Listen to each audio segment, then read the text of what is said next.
Pour soutenir la chaîne, Buy Me a Coffee. Merci. Des fleurs pour Algernon.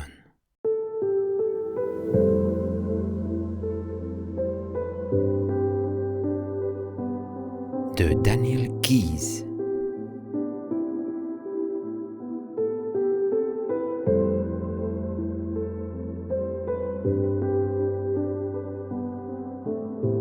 Dixième partie. Compte rendu numéro 14. 15 juin. Notre fuite a été publiée hier dans la presse et les journaux à sensation en ont fait une affaire. En seconde page du Daily Press figurait une vieille photographie de moi et le dessin d'une souris blanche sous le titre « L'idiot de génie et la souris deviennent enragés ». Nemur et Strauss sont cités. Selon eux, je m'étais trouvé dans un état de tension terrible et je reviendrai sans aucun doute, très bientôt. Ils offraient une récompense de $500 pour Algernon, ne se doutant pas que nous étions ensemble. Lorsque je passai à la suite de l'histoire en 5e page, je fus abasourdi d'y trouver une photo de ma mère et de ma sœur. Le reporter avait bien fait son enquête. Sa sœur ne sait pas où peut être l'idiot de génie.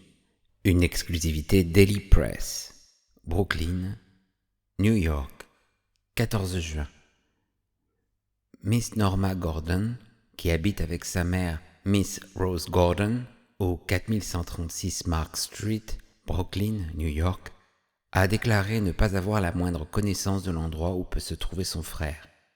Miss Gordon a ajouté « Nous ne l'avons pas vu et n'avons pas eu de ses nouvelles depuis plus de 17 ans. » Miss Gordon dit qu'elle avait cru son frère mort jusqu'au mois de mars dernier, lorsque le directeur du département de psychologie de l'université Beekman a pris contact avec elle afin d'avoir l'autorisation d'utiliser Charlie pour une expérience. Ma mère m'avait dit qu'il avait été envoyé à l'asile Warren, asile-école d'État Warren, Long Island, dit Miss Gordon, et qu'il y était mort quelques années plus tard. Je n'avais pas la moindre idée qu'il fût encore vivant. Miss Gordon demande à toute personne qui pourrait avoir des renseignements sur l'endroit où se trouverait son frère de se mettre en communication avec la famille à l'adresse indiquée. Le père, Matthew Gordon, qui ne vit pas avec sa femme et sa fille, tient actuellement une boutique de coiffeur dans le Bronx. Je restai un moment les yeux écarquillés devant ces nouvelles, puis je regardai de nouveau la photo. Comment pourrais-je les décrire ? Je ne peux pas dire que je me souviens du visage de Rose. Bien que cette photographie récente soit très nette, je la vois encore au travers du brouillard de l'enfance. Je la connaissais et je ne la connaissais pas. Si je l'avais rencontrée dans la rue, je ne l'aurais pas reconnue, mais maintenant, sachant qu'elle est ma mère, je peux distinguer les plus petits détails, mais oui. Maigre, les traits anguleux, le nez et le menton pointu, et je peux presque entendre son caquetage et ses cris d'oiseau. Ses cheveux relevés en un chignon sévère, me transperçant de ses yeux noirs, je voudrais qu'elle me prenne dans ses bras et qu'elle me dise que je suis un bon garçon, et en même temps je voudrais m'en écarter pour éviter une gifle. Son portrait me fait frémir. Et Norma, le visage mince, elle aussi, les traits moins aigus, jolis, mais ressemblant beaucoup à sa mère. Ses cheveux retombant sur ses épaules adoucissent ses traits. Elles sont assises toutes deux sur le canapé du living room. C'est le visage de Rose qui a fait ressurgir ces souvenirs épouvantables. Elle était pour moi deux personnes à la fois, et je n'ai jamais trouvé le moyen de savoir laquelle des deux elle allait être. Peut-être le révélait-elle à d'autres par un geste de la main, un sourcil levé, un plissement du front. Ma sœur connaissait ces signes d'orage, et elle était toujours hors de portée quand la colère de ma mère éclatait. Mais cela me prenait toujours au dépourvu. Je venais vers elle pour chercher un réconfort, et sa colère tombait sur moi. Et d'autres fois, ce serait de la tendresse et une étreinte chaude comme un bain, et des mains qui me caressaient les cheveux et le front, et ces mots gravés au plus haut de la cathédrale de mon enfance. Il est comme tous les autres enfants, c'est un bon petit garçon. Je nous revois, au-delà de la photo qui s'efface, mon père et moi penchés sur un berceau. Il me tient par la main et me dit « La voilà. Tu ne dois pas la toucher parce qu'elle est toute petite, mais quand elle sera plus grande, tu auras une sœur pour jouer avec toi. » Je vois ma mère dans le grand lit tout proche, le teint pâli et terreux, les bras mous sur le couvre-lit à fleurs qui soulève anxieusement la tête. « Surveille-le, Matt !» C'était avant qu'elle ait changé envers moi, et je me rends compte maintenant que cela venait de ce qu'elle n'avait aucun moyen de savoir si Norma serait ou non comme moi. Ce fut plus tard, lorsqu'elle fut certaine que ses prières avaient été exaucées et que Norma montrait tous les signes d'une intelligence normale, que la voix de ma mère commença à ne plus avoir le même son. Non seulement sa voix, mais ses gestes, son attitude, tout changea, comme si ses pôles magnétiques s'étaient inversés et qu'ils repoussaient maintenant ce qu'ils avaient attiré. Je vois aujourd'hui qu'à mesure que Norma s'épanouissait dans le jardin familial, je devenais une mauvaise herbe qu'on ne laisse subsister que là où on ne la voit pas, dans les coins et dans les endroits sombres. À voir son visage dans le journal, je me mis soudain à la haïr. Il aurait mieux valu qu'elle ne tienne pas compte des médecins et des institutrices et des autres qui étaient si pressés de la convaincre que j'étais un idiot, la détournant de moi de telle façon qu'elle me montrât moins d'amour alors qu'il m'en fallait davantage. À quoi cela pourrait-il servir de la voir maintenant? Que pourrait-elle m'apprendre sur moi? Et pourtant, j'en ai la curiosité. Comment réagirait-elle? La revoir et revenir en arrière pour apprendre qui j'étais? Ou l'oublier? Le passé vaut-il d'être connu? Pourquoi est-il si important pour moi de lui dire « Maman, regarde-moi, je ne suis plus un attardé, je suis normal, mieux que normal, je suis un génie !» Mais même alors que j'essaie de la chasser de mon esprit, les souvenirs continuent de suinter du passé et de contaminer le présent. Un autre souvenir, alors que j'étais beaucoup plus grand. Une querelle. Charlie est couché dans son lit, les couvertures serrées autour de lui. La chambre est obscure, sauf le ray de lumière qui vient de la porte entr'ouverte et qui perce l'obscurité comme pour joindre deux mondes. Et il entend des voix. Il ne les comprend pas, mais il les ressent parce que leur âpreté vient de ce qu'il est question de lui. De plus en plus, il en arrive, chaque jour, à associer ce ton avec une irritation qui se rapporte à lui. Il était presque endormi quand, dans le trait de lumière, les voix assourdies se sont haussées au ton de la dispute, celle de sa mère avec l'accent aigre de quelqu'un qui a l'habitude d'obtenir ce qu'elle veut par des crises de nerfs. « Il faut qu'on l'envoie quelque part. Je ne le veux plus dans cette maison avec elle. Appelle le docteur Portman et dis-lui que nous voulons envoyer Charlie à l'asile Warren. » La voix de mon père est ferme, apaisante. « Mais tu sais très bien que Charlie ne lui ferait pas de mal. Cela ne peut pas avoir d'importance à cet âge. » « Comment le savons-nous? Cela a peut-être un effet néfaste pour une enfant d'être élevée avec quelqu'un comme lui à la maison. » Le docteur Portman a dit... « Portman a dit, je me fiche de ce qu'il dit. Pense à ce que cela sera pour elle d'avoir un pareil frère. J'ai eu tort de croire pendant trop longtemps qu'il deviendrait comme les autres enfants en grandissant. Je l'avoue maintenant, et cela vaudra mieux pour lui d'être mis à l'asile. » « Maintenant que tu as ta fille, tu as décidé que tu ne veux plus de lui. »« Tu crois que cela ne me fait rien? Pourquoi me rends-tu cela encore plus difficile? Pendant des années, tout le monde m'a dit qu'on devrait le mettre à l'asile, le placer. Peut-être que là, avec ceux qui sont comme lui, il se trouvera mieux. Je ne sais plus ce qui est bien ou mal. Tout ce que je sais, c'est que maintenant, je n'ai pas l'intention de sacrifier ma fille pour lui. » Et bien que Charlie n'ait pas compris ce qui se passait entre eux, il est effrayé et s'enfonce sous les couvertures, les yeux grands ouverts, essayant de percer les ténèbres qui l'entourent.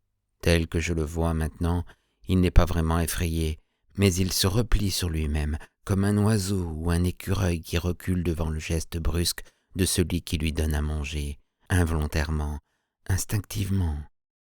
La lumière qui passe par cette porte entr'ouverte m'en renvoie à une claire vision. En voyant Charlie blotti sous ses couvertures, je voudrais pouvoir le réconforter, lui expliquer qu'il n'a rien fait de mal, qu'il est hors de son pouvoir de faire revenir sa mère à l'attitude qu'elle avait avant que sa sœur ne naisse.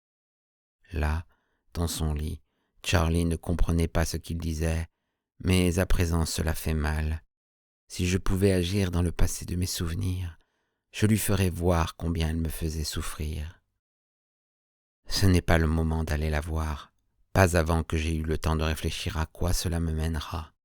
Heureusement, par précaution, j'ai retiré mes économies de la banque dès mon arrivée à New York. 886 $ ne dureront pas longtemps, mais j'aurai le temps de me retourner.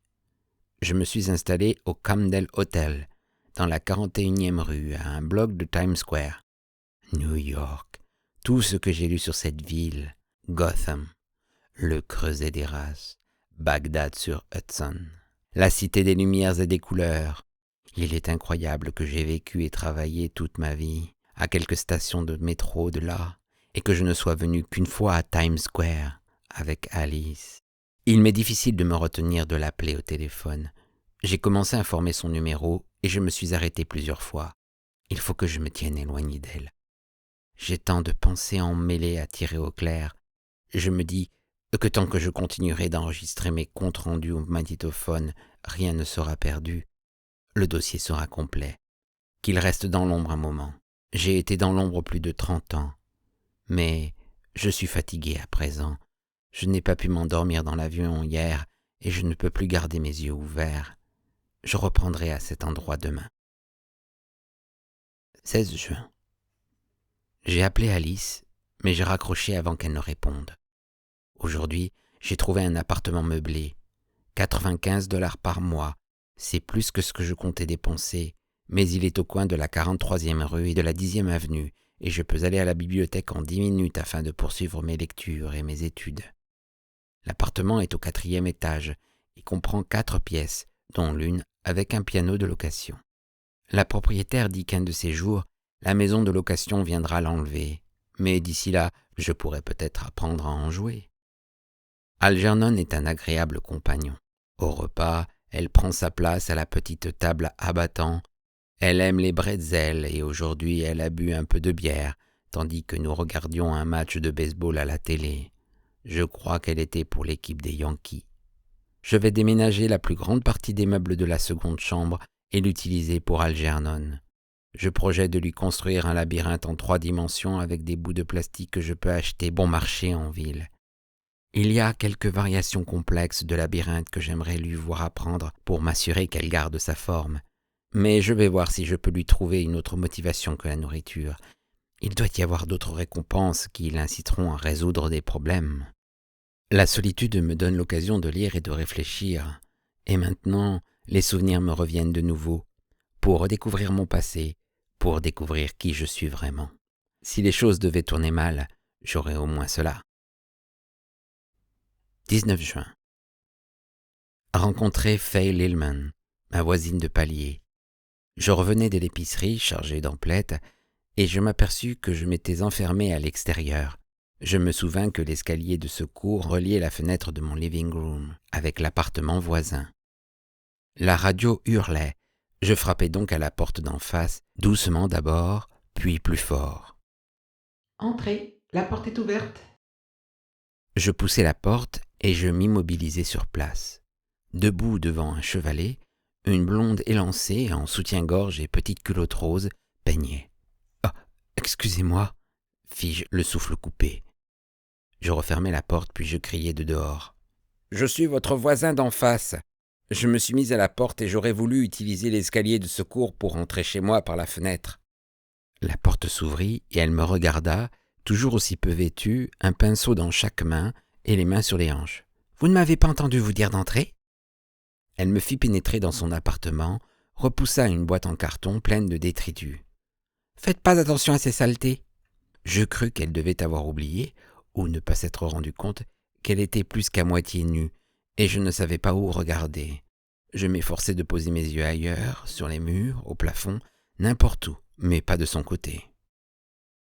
La pièce était dans un désordre indescriptible, avec des douzaines de petites tables pliantes, toutes couvertes de tubes de peinture tordus, dont la plupart ressemblaient à des serpents racornis, sous leur croûte de peinture sèche, mais certains restaient vivants et bavaient des rubans de couleur.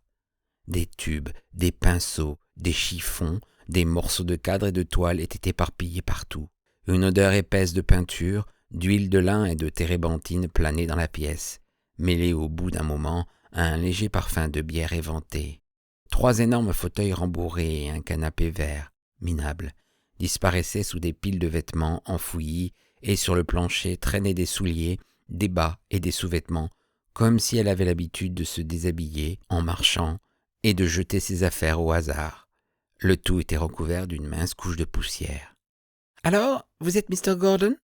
dit-elle en me regardant. « J'avais une folle envie de jeter un coup d'œil sur vous depuis que vous avez emménagé.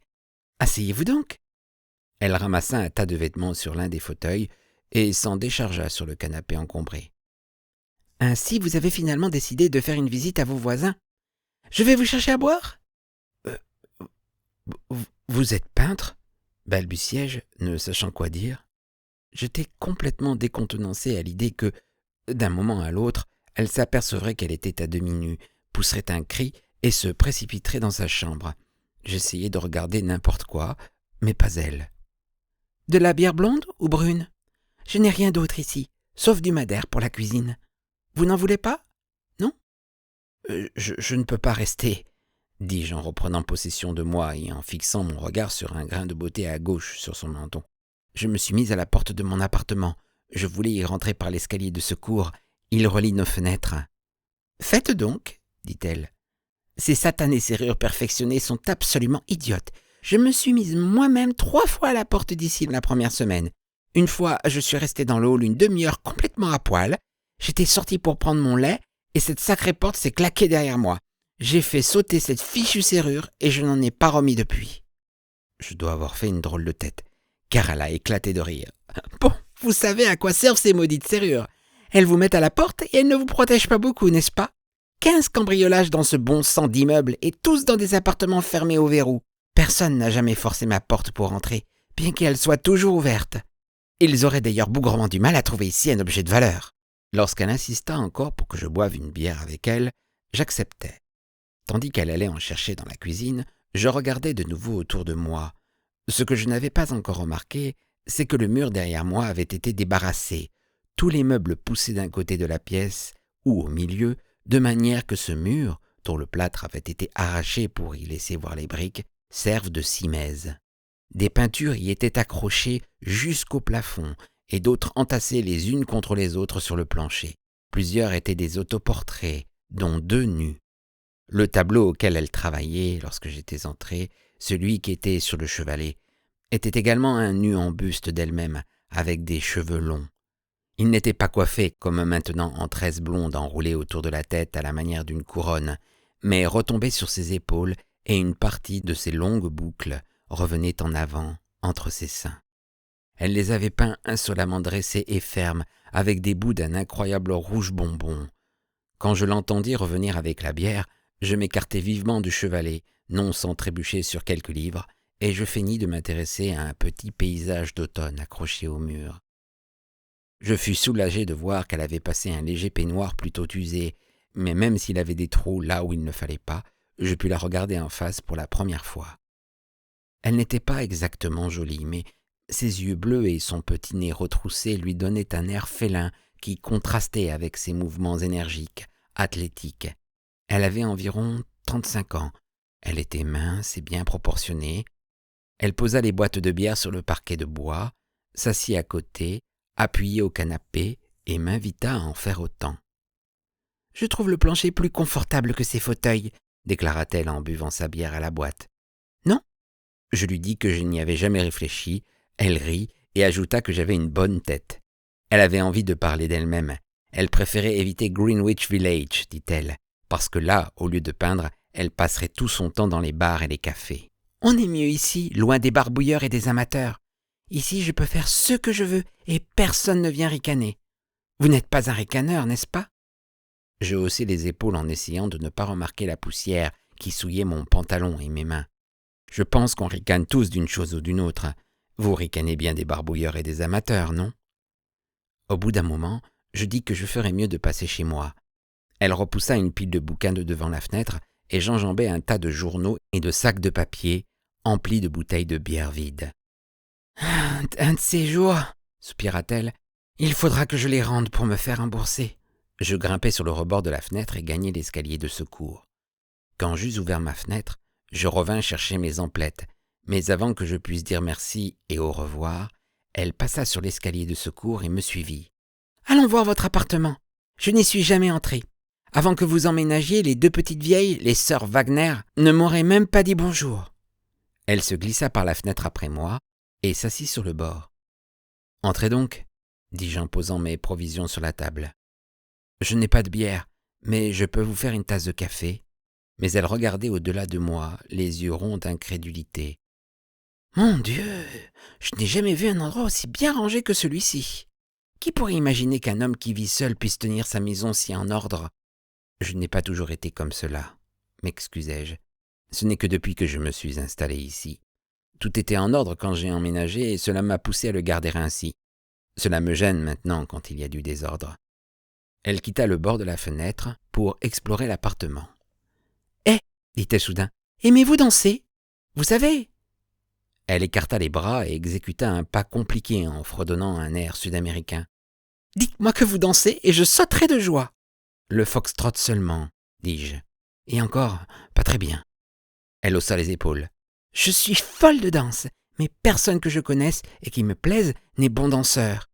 Il faut que je me pomponne une fois de temps en temps et que j'aille danser au Stardust Ballroom.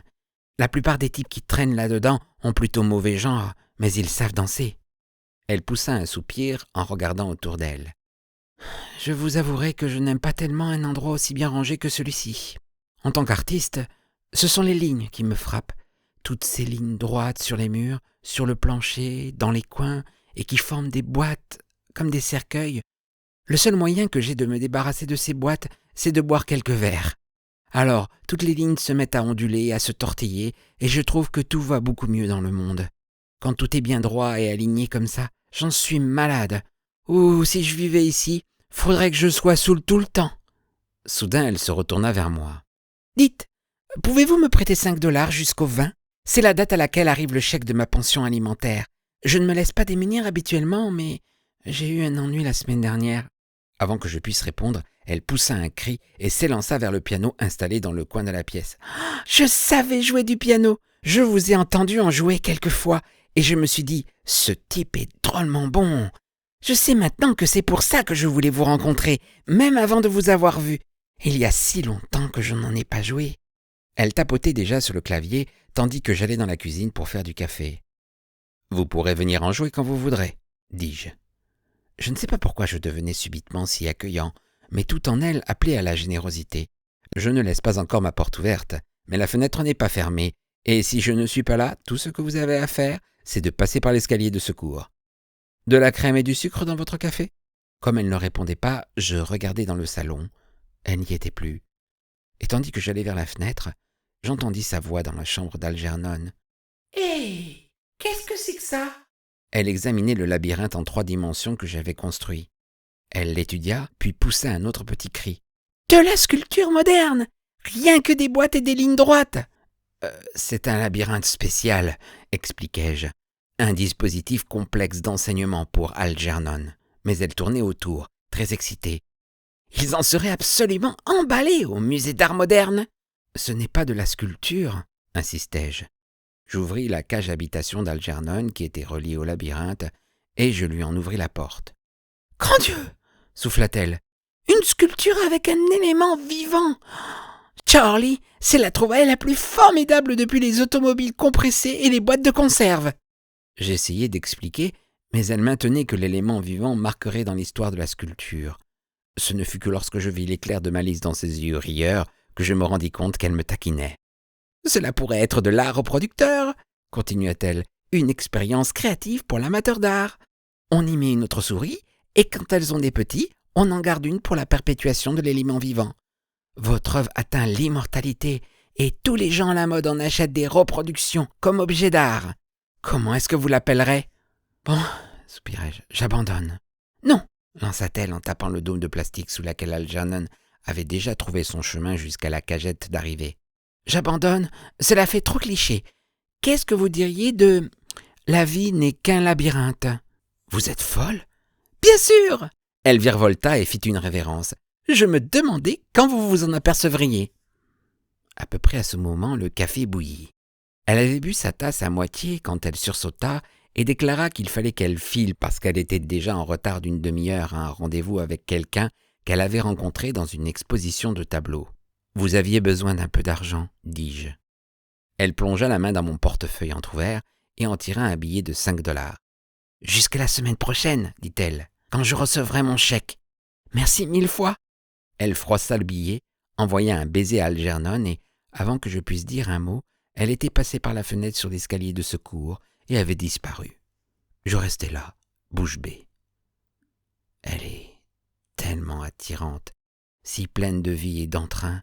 Sa voix, ses yeux, tout en elle est une incitation, et elle ne vit qu'à quelques pas, par la fenêtre et l'escalier de secours. 20 juin. Peut-être aurais-je dû m'attendre avant d'aller voir Matt, ou de ne pas aller le voir du tout. Je ne sais pas. Rien ne se passe de la manière que j'escompte. Sachant que Matt avait ouvert une boutique de coiffeur dans le Bronx, ce ne fut pas difficile de le trouver. Je me souvenais qu'il avait été représentant pour une maison d'articles de coiffeur de New York. Cela me conduisit à la Metro Barber Shop Supplies, qui avait un compte au nom de Gordon's Barber Shop, Wentworth Street, dans le Bronx. Matt avait souvent parlé d'avoir une boutique de coiffeur à lui. Il avait horreur de faire de la représentation. Quelle bataille ils avaient eue entre eux. Rose hurlant qu'être représentant était au moins une situation convenable, mais qu'elle ne voudrait jamais d'un coiffeur comme Marie. Oh là là, ce que Margaret Finney ricanerait d'une femme de coiffeur, et Louis Maynard, dont le mari était expert d'assurance à l'Alarm Casualty Company. Elle la toiserait avec mépris. Tout au long des années pendant lesquelles il travailla comme représentant, en prenant son métier toujours plus en grippe, surtout après avoir vu le film tiré de Mort d'un commis voyageur, Matt avait rêvé d'être un jour son propre patron. Il devait avoir eu cela sans cesse à l'esprit quand il parlait de faire des économies et qu'il me coupait les cheveux dans le sous-sol. Une excellente coupe de cheveux, se vantait-il, beaucoup mieux que ce que j'aurais eu chez un coiffeur bon marché du quartier. Quand il quitta Rose, il quitta aussi la représentation, et je l'admirais pour cela. J'étais ému à l'idée de le voir, mes souvenirs étaient chaleureux. Matt m'avait accepté tel que j'étais. Avant Norma, lorsque cessaient les discussions à propos de l'argent ou de l'impression que je pouvais faire sur les voisins, il savait affirmer qu'il fallait me laisser tranquille au lieu de me pousser à faire ce que faisaient les autres enfants. Et après Norma, que j'avais le droit d'avoir une vie à moi, même si je n'étais pas comme les autres.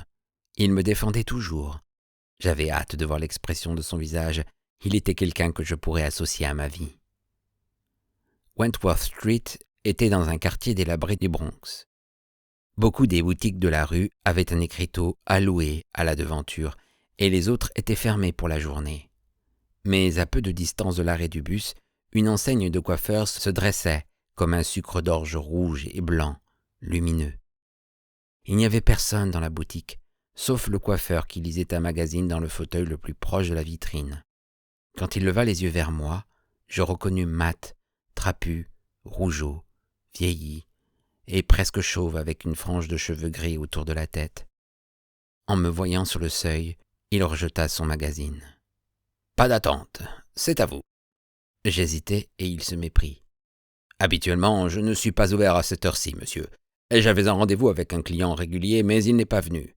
C'est une chance pour vous que je me sois assis pour me reposer les pieds. Vous aurez la meilleure coupe de cheveux et vous serez mieux rasé que n'importe où ailleurs dans le Bronx. » Quand je me laissai attirer dans la boutique, il s'affaira autour de moi, sortit des ciseaux, des peignes et une serviette propre. Tout est hygiénique comme vous pouvez voir, et on ne pourrait pas en dire autant de la plupart des coiffeurs des environs. Les cheveux et la barbe ? Je m'installai dans le fauteuil. Incroyable qu'ils ne me reconnaissent pas alors que je le reconnaissais si bien. Il fallut que je me rappelle qu'ils ne m'avaient pas vu depuis plus de 15 ans, et que mon apparence avait encore plus changé dans les derniers mois. Il me considérait dans la glace maintenant qu'il m'avait recouvert de la grande serviette rayée, et une vague lueur de reconnaissance plissa son front. « Le complet », lui dis-je en montrant le tarif syndical. « Cheveux, barbe, shampoing, bronzage. » Ses sourcils se soulevèrent. « Je dois rencontrer quelqu'un que je n'ai pas vu depuis longtemps, » expliquai-je, « et je tiens à faire la meilleure impression possible. » C'était effrayant de le sentir me couper les cheveux de nouveau.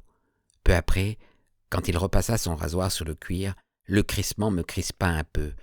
Je penchai la tête sous la pression légère de sa main et je sentis la lame gratter minutieusement ma nuque. Je fermai les yeux et attendis.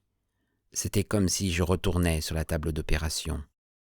Les muscles de mon cou se nouèrent et brusquement se contractèrent. La lame me fit une petite entaille juste au-dessus de la pomme d'Adam. « Oh !» s'exclama-t-il. « Oh mon Dieu, vous avez bougé. Oh, je suis affreusement désolé. » Il se précipita pour humecter une serviette dans le lavabo. Dans la glace, je suivais la goutte rouge brillante qui coulait lentement le long de mon cou. Tout énervé et s'excusant, Il l'essuya avant qu'elle n'atteigne la grande serviette. En le regardant aller et venir avec une adresse inattendue chez un homme aussi massif, je me sentis coupable de mon manque de franchise.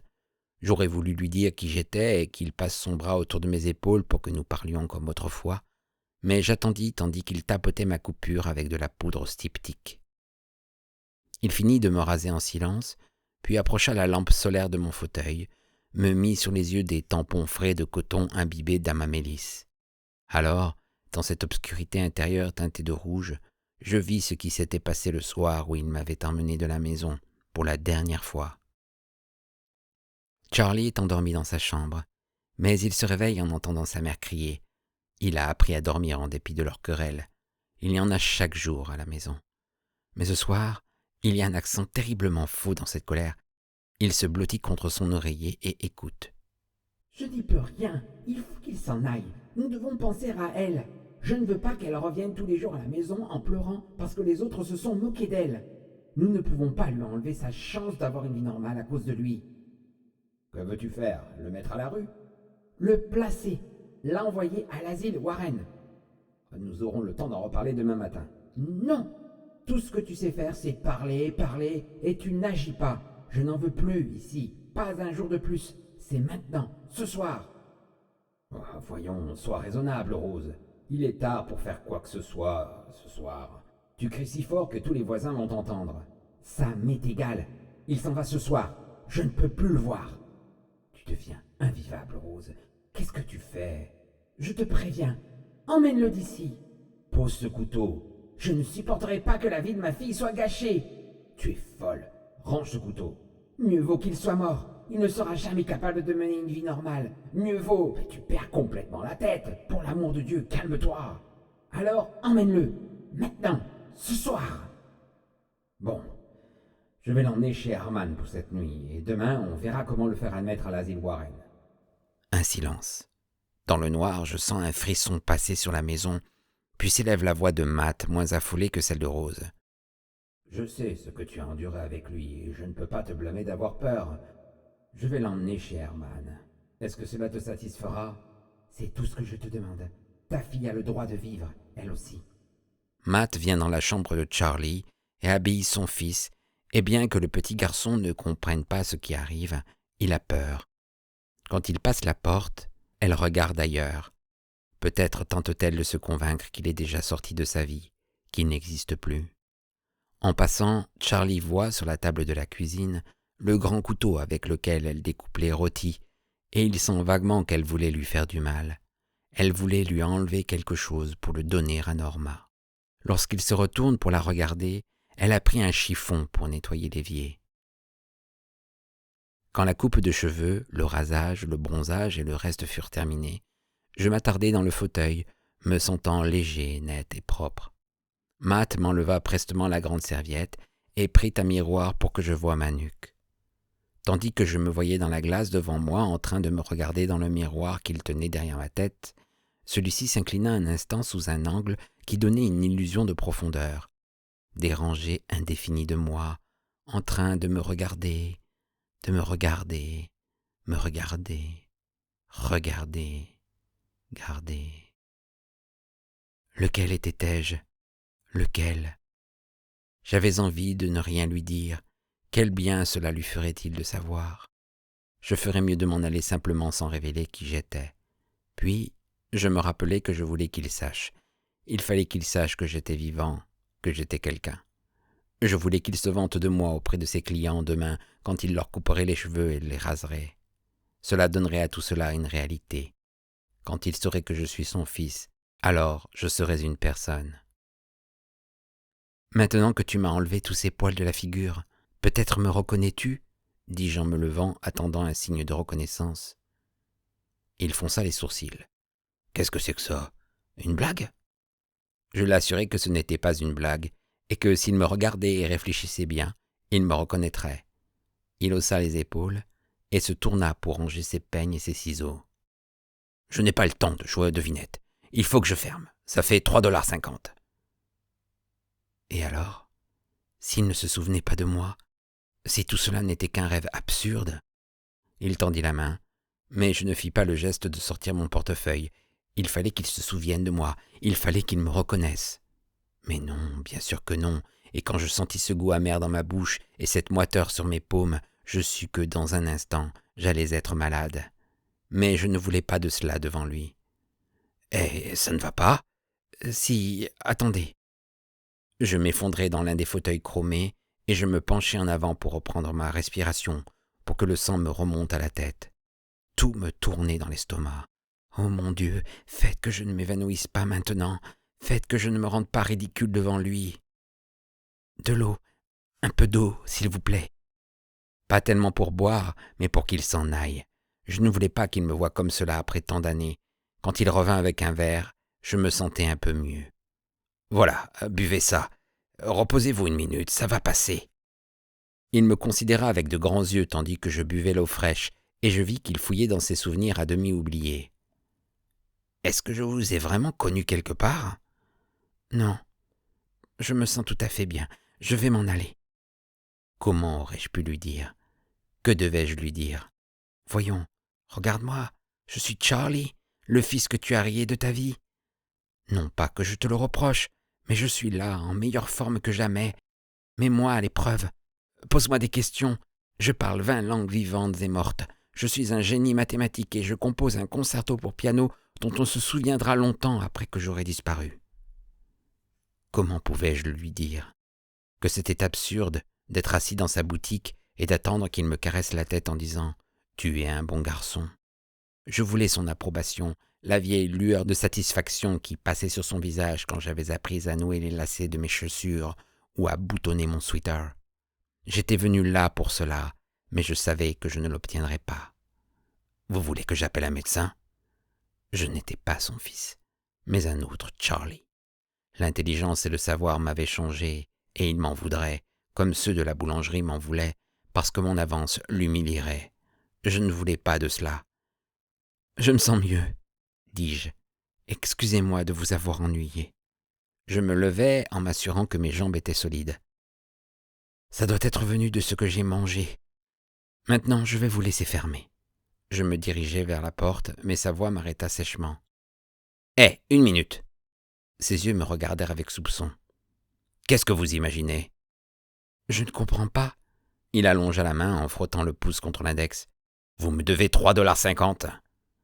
Je m'excusai en le payant, mais je vis qu'il ne me croyait pas. Je lui donnai 5 $ et je lui dis de garder la monnaie. Puis je sortis en hâte de la boutique, sans regarder derrière moi.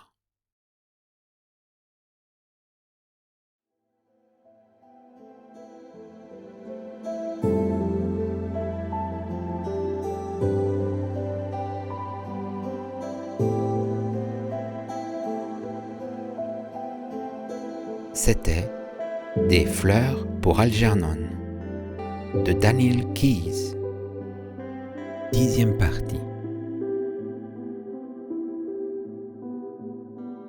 Si vous avez apprécié cette lecture, merci de liker, commenter et de vous abonner à la chaîne. À bientôt.